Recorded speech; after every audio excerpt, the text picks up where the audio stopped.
무게에 의한 이 안정감, 이 차체 무게가 상당히 많이 나가는 편입니다.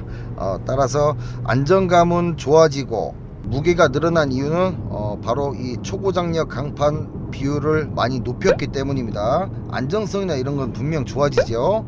차도 큰 데다가 강판, 초고장력 강판 비율도 많이 높아졌고, 따라서 무게도 많이 늘어났습니다. 대신 안정성은 좋을 수 있지만 연비는 조금 손해를 보겠죠. 15년 6월 최초 등록 16년형 제네시스 DH330 AWD입니다. 4륜구동. 자, 크루즈를 한번 걸어 볼게요. 헤드업 디스플레이가 적용이 되어 있습니다. 현재는 글자 폰트 크기를 가장 크게 설정을 해 놓은 상태고요. 약 70km 정도 속도로 맞춰서 한번 가보겠습니다. 뭐 승차감도 좋죠. 이 차야 뭐 워낙 처음부터 잘 만들어진 차량이기 때문에 차 자체는 정말 좋아요. 이제 5 시리즈나 E 클래스와 비교를 많이 하는 그런 차량이기도 한데, 우리나라 차에서는 분명 이 제네시스 이 모델이 DH G80 이런 모델들이 E 클래스와 5 시리즈와 비교를 하곤 합니다. 차체 크기와 공간적인 여유는 그 두 차량들이 이 차량을 따라올 수가 없습니다. 같은 급이라고 이제 보통 얘기를 하지만 체급으로는 한 체급 위체급이 맞죠. 분명 차체 크기나 실내 공간 이런 것들은 이 차가 조금씩 앞서는 점은 분명히 있어요. 제논 헤드램프가 당연히 들어가 있죠. 안개등도 한번 켜볼까요? 안개도 살짝 꼈어요. 날씨가 그나저나 이제 장마가 시작이죠. 본격적인 장마는 큰 피해가 없어야 될 텐데 17만 5천 km 주행을 한 차량입니다. 전북 군산에 사시는 우리 고객님께서 저희 카카오모터스로 직접 손수 이 차량을 몰고 방문을 해 주셨다가 2018년형 3,400만원대 최저가였습니다. 전국 최저가. 2018년형 BMW X630D 3,400만원대 없습니다. 전국에. 자, 주행거리가 조금 작다라면 보통 4천 몇백씩 하는 차량이죠. 바로 그 차량으로 제가 대차 출고를 도와드리고, 현재 차량은 위탁을 받았습니다. 우리 차주분께서 이제 급할 게 없으시겠죠. 따라서 위탁으로 의뢰를 해 주셨고, 제가 내외관 상품화는 현재 마친 상태로 하부 점검 전에 간단하게 주행 테스트를 한번 해보고 있습니다. 타봐야 어디가 안 좋은지, 어디를 손 봐야 되는지 이런 부분들을 캐치를 할 수가 있기 때문에 하부 점검 전에 주행 테스트를 한번 해보고 있고요. 자, 조금 전에도 방지턱을 넘었습니다만 이제 앞에도 좀 가다 보면 방지턱이 있습니다. 방지턱 넘는 이 텐션, 쿠션 느낌 상당히 좋습니다. 일단 잡소리 없고요. 자, 3300cc 자연흡기 뭐 배기량이 있다 보니까 차 나가는 거는 전혀 답답함은 없습니다. 오르막도 현재처럼 악셀에 힘만 가해주면 이렇게, 자, 넉넉한 힘과 이 사륜구동, 이 사륜구동이 겨울에 눈 올 때만 도움이 된다라고 생각하시는 분이 있는데 아닙니다. 이처럼 젖은 노면, 비가 많이 오는 요즘 같은 장마철에도 사실 이점은 있습니다. 분명 차가 이제 스핀을 했을 때 후륜구동 대비, 즉 이륜구동 대비 사륜구동이 조금 더 이 몸을 자세를 추스리는 데는 분명 이점이 있거든요. 너무 이제 한계치 상황이 넘어가게 되면 사륜도 뭐 이륜이나 사륜이나 크게 미끄러지기 시작하면 일단 운전자의 어떤 스킬과 운명에 맡겨야 되지만, 그와 같은 과정이 생기지 않는다라면 일반적인 환경에서는 사륜구동이 분명 유리한 점이 있습니다. 자, 이 상시 사륜입니다. 그 주행 상황에 따라서 구동력을 뒤에서 앞으로 좀 보내주고 때로는 뒤쪽으로 조금 더 보내주고 하는 방식이기 때문에, 자, 이런 빗길에서 젖은 노면 그리고 겨울철 미끄러운 노면에서 조금은 도움이 된다라고 보시면 됩니다. 자, 방지턱 한번 다시 넘어 볼게요. 자, 방지턱 넘기 전에 브레이크에서 발을 한번 살짝 떼주는 게 포인트입니다. 브레이크를 잡은 상태로 넘으면 오히려 이 텐션이 조금 더 좋지 못할 수 있습니다. 왜냐? 브레이크를 밟게 되면 차 앞머리가 숙여지죠. 숙여진 상태에서 방지턱을 넘는 것과 브레이크를 넘기 직전에 댐으로써 자체가 앞쪽으로 숙여진 게 아닌 평평한 상태에서 넘는 건 분명 차이가 있습니다.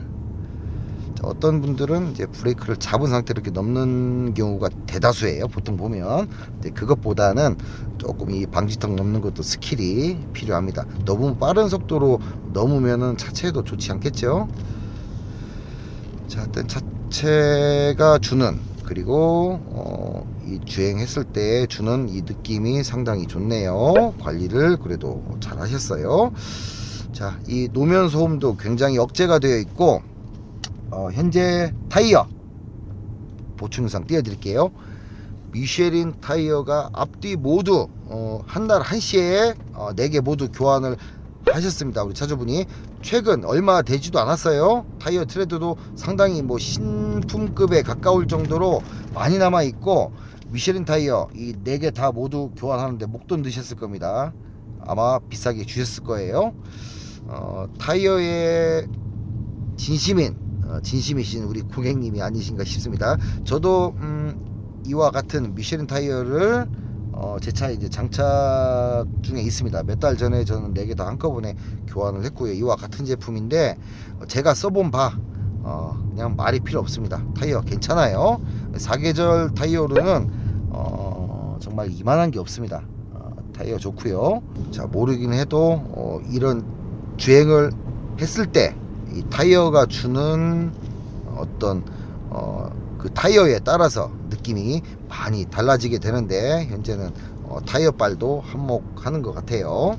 자, 옵션도 설명을 해 드려야 되겠죠. 제네시스니까 옵션, 기본 옵션 출중합니다.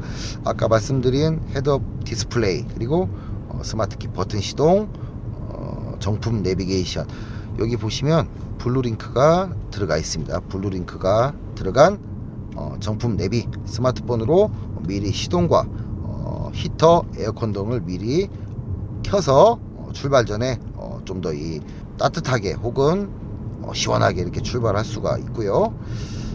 후방 카메라 당연히 들어가 있고요. 통풍 및 열선 시트, 열선 핸들, 여기 조구 셔틀로 이렇게 하시게 되면 돌려서 이렇게 모든 설정들을 할 수가 있습니다.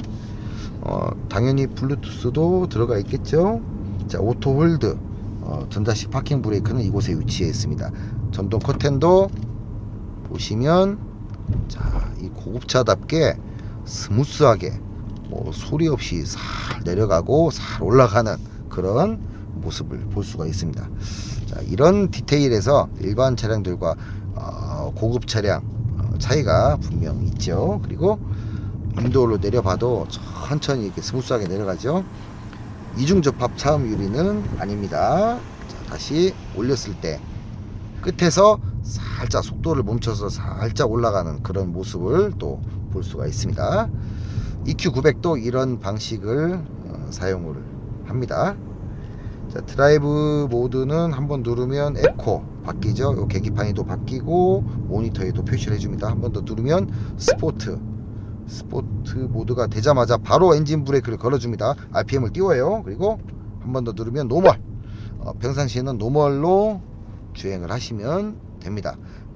교통 채점이 이제 혼잡한 구간에서는 에코 모드로 이렇게 타셔도 되고요.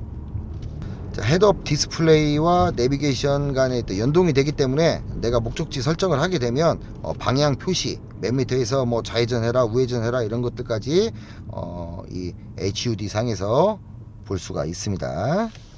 자, 메모리 시트 들어가 있고요. 자, 패들 시프트 보시면 마이너스, 플러스 패들 시프트가 들어가 있습니다.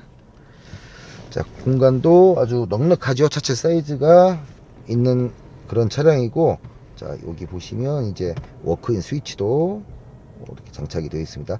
이 시트는 뒷좌석 암레스트 리모컨에서도 보충 영상 보시면 뒷좌석에서도 뒷승객이 손을 뻗지 않아도 버튼으로 이렇게 요 조수석 시트를 컨트롤 할 수가 있습니다. 커튼도 물론 마찬가지고 오디오 컨트롤도 뒤에서 이렇게 가능하다라는 거.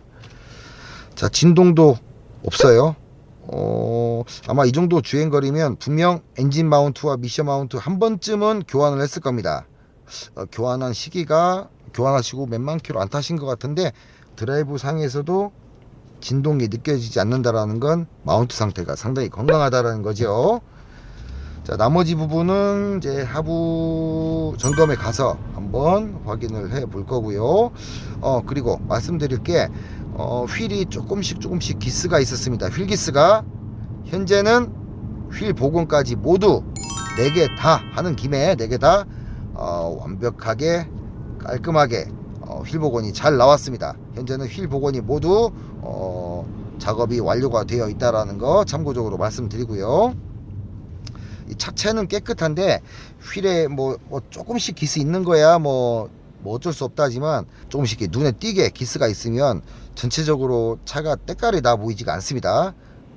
타이어도 뭐 하얗고 이렇게 뭐 흙이 묻어 있고 하면 차가 아무리 깨끗해도 신발 쪽이 깨끗해야 사람도 마찬가지죠. 딱 정장을 딱 뽑아 입었는데 구두가 더럽다라면 전체적인 이미지가 조금 퇴색되는데 차도 마찬가지입니다.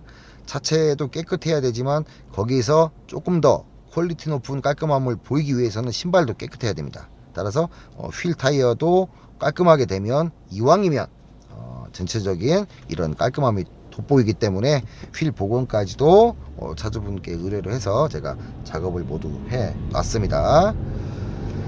자, 위탁 차량이라고 해서 저희가 하부 점검을 거르진 않습니다. 할 건 다 하거든요. 자, 하부 점검에 가서 어떤 부분을 정비를 요하고 또 메인터넌스 부분, 소모품 부분 자, 얼마만큼 남아 있고 필요하면 즉시 교환을 해서 저희 전시장에 전시를 해 두도록 하겠습니다. 하부 점검으로 갈게요. 좋아요와 구독, 알람 설정 해 주시면 매일 6시에서 7시 사이에 검증된 중고차 상품을 보다 빨리 만나보실 수가 있습니다.